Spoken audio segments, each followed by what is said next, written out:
A red line has been crossed, but it's not one of Russia's many vaunted red lines, each of which was supposed to lead to an escalation that never materialized. This time, it's Russia that has stepped past the point of no return. A Russian missile has flown into Poland. The response is the last thing that Putin ever expected. Poland has announced it's ready to do the one thing that even NATO, and especially Russia, has feared for years. It's going to start shooting down Russian missiles. Only Poland isn't limiting itself to its own turf. Poland is threatening to start blowing Russian missiles apart as they fly over Ukraine. On August 6th, Polish Foreign Minister Radosław Sikorski conducted an interview with Polish radio. As he fielded questions, Sikorski would have had the words of former Polish Prime Minister Mateusz Morawiecki floating through his mind.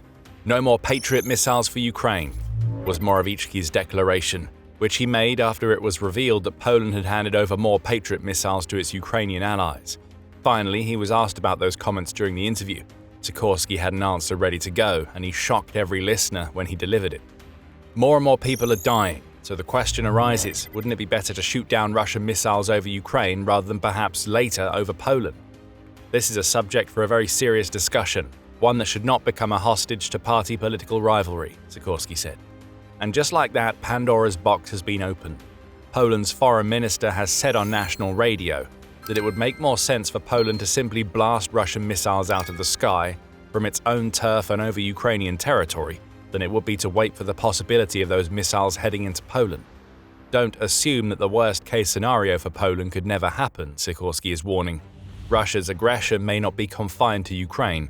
If Putin succeeds, he may well turn his twisted ambition toward other former Soviet nations. Poland is one of those countries. And he doesn't want to fall under the new wave of Soviet yoke once more.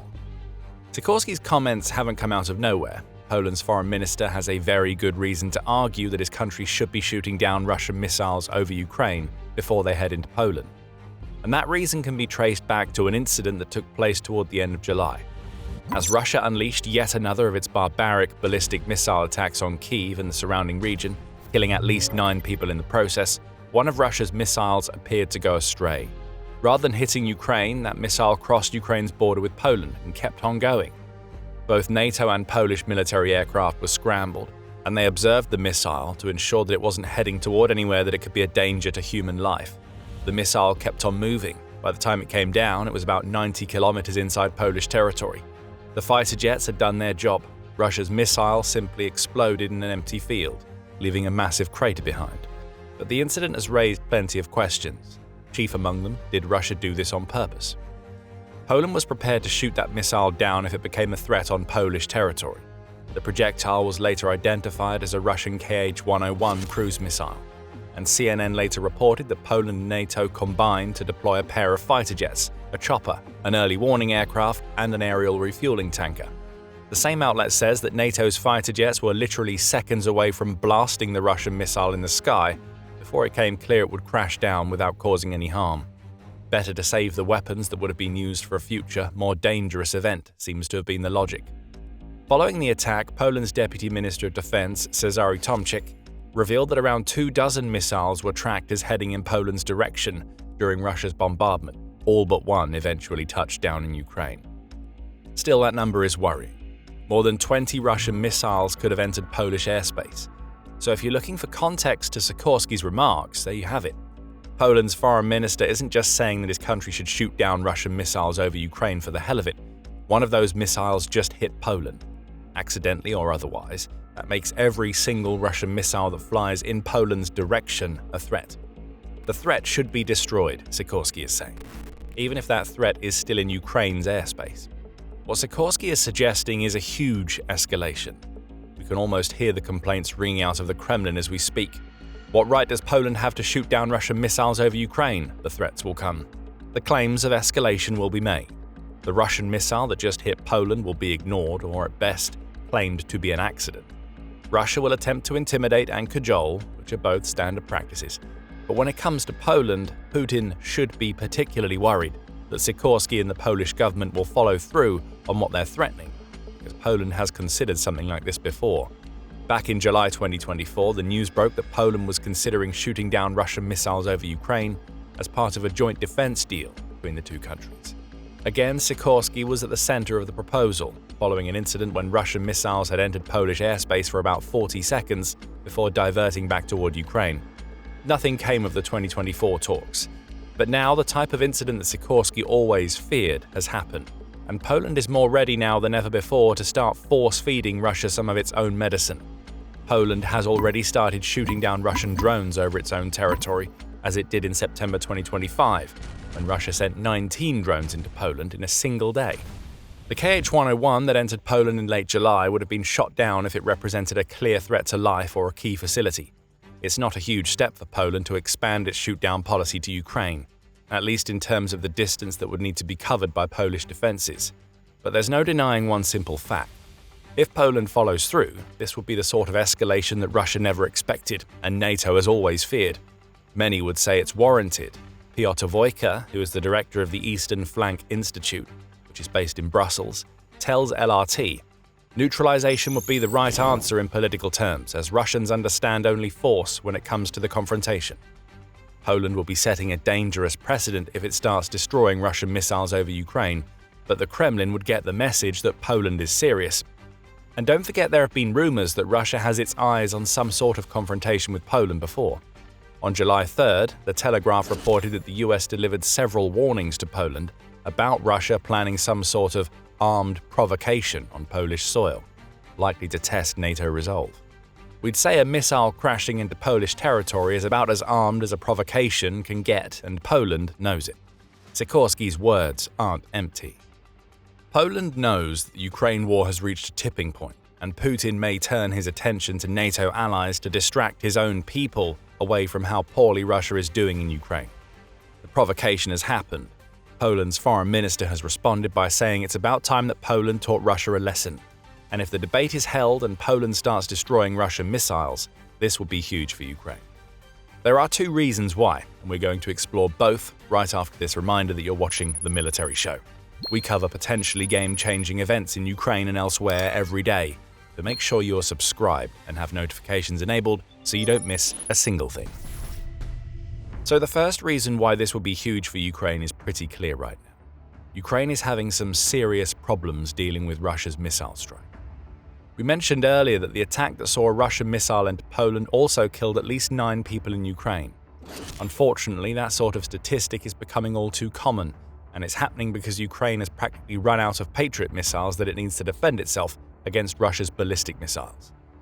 Following a later attack in early August, Ukraine's President Volodymyr Zelensky reported that 21 people had been killed, as Ukraine was unable to stop any of the 24 ballistic missiles that Russia fired into its territory.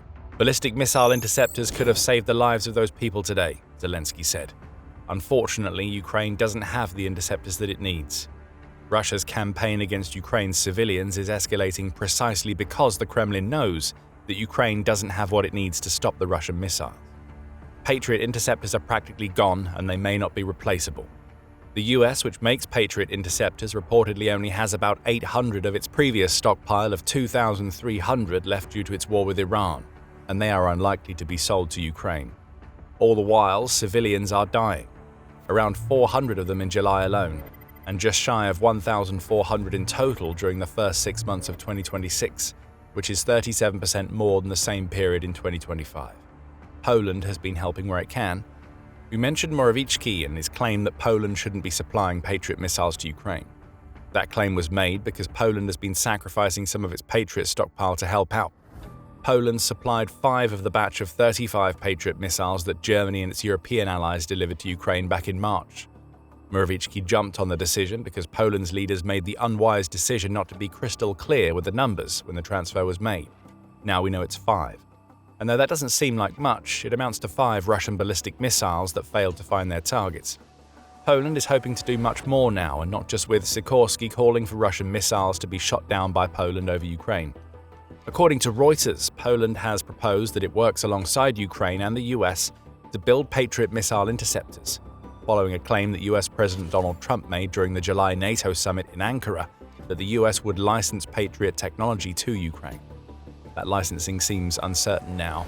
Trump walked his approval back at the end of July, claiming that more discussions needed to be held before Ukraine would get a license. Still, Poland's offer shows that it's willing to do whatever it can to help Ukraine on the air defense front, even if that means setting up joint manufacturing facilities to get Patriot interceptors into Ukraine even faster. That Patriot situation is up in the air right now. But even without these interceptors, Poland has just delivered the message to Putin that it won't stand back and let Russia do whatever it wants, be that in Ukraine or on Polish territory. Fire will be met with fire if Sikorski has his way, and there is a second reason why Sikorski's words are a huge boost for Ukraine. The relationship between Poland and Ukraine has been fraught for some time now. Though both nations are united in their goal of preventing Putin from expanding Russia and creating a new version of the Soviet Union, there has been friction between Poland and Ukraine for a while. Back in 2023 and 24, that friction revolved around agricultural trade, with fatigue among some in Polish leadership over the long-term costs of support also playing a role. However, a true political storm erupted in June, when Zelensky decided to name a new military unit after the Ukrainian Insurgent Army, or UPA. Poland was furious over this decision. Though lauded in Ukraine as part of its tradition of anti-Soviet resistance, the original UPA was a nationalist unit formed during World War II that wreaked havoc elsewhere. In Poland, the UPA wasn't an anti-Soviet group. The original unit perpetrated the Volnaya tragedy between 1943 and 45, which led to tens of thousands of Polish people being killed by UPA nationalists. The historical wounds run deep, and Zelensky's decision was met by Polish President Karol Nawrocki, stripping Ukraine's president of Poland's highest state distinction, the Order of the White Eagle. This sort of tension would have had Putin rubbing his hands with glee. It's precisely what he wants to see. The more division that can be caused, the better. If that division happens due to tensions over a name, then even better. Russia can play that up with propaganda and disinformation targeting Polish people. Indeed, Russia attempted to exploit the issue right away, prompting Poland's Resilience Council to issue a statement related to a rise in what it called disinformation and manipulative publications that had started to appear in the Polish information space. The crimes committed by the initial incarnation of the UPA were no great secret and are part of a difficult past, the council said. However, Ukraine's decision to use the name for a new unit doesn't mean that the relationship between Poland and Ukraine will diminish, especially when it comes to dealing with the threat that Putin poses. For its part, Ukraine has been trying to smooth over the friction caused by its naming decision. Those efforts appear to be working. Most Polish people are still unwavering in both their support of Ukraine and their desire for their government to continue cooperating with one of their nation's most important allies. In a July 25th report, right before a Russian missile crashed into Poland, Notes from Poland revealed the results of a new study carried out by Polish research agency CBOS. That study found that 59% of those quizzed believed it was right for Zelensky to be stripped of the Order of the White Eagle, but at the same time, 75% said Poland and Ukraine should prioritize the Russian threat over such disputes, and 80% expressed their opinion that Russia benefits from a fractured relationship between the two. The consensus seems to be that the friction must be addressed, but Russia needs to be handled first.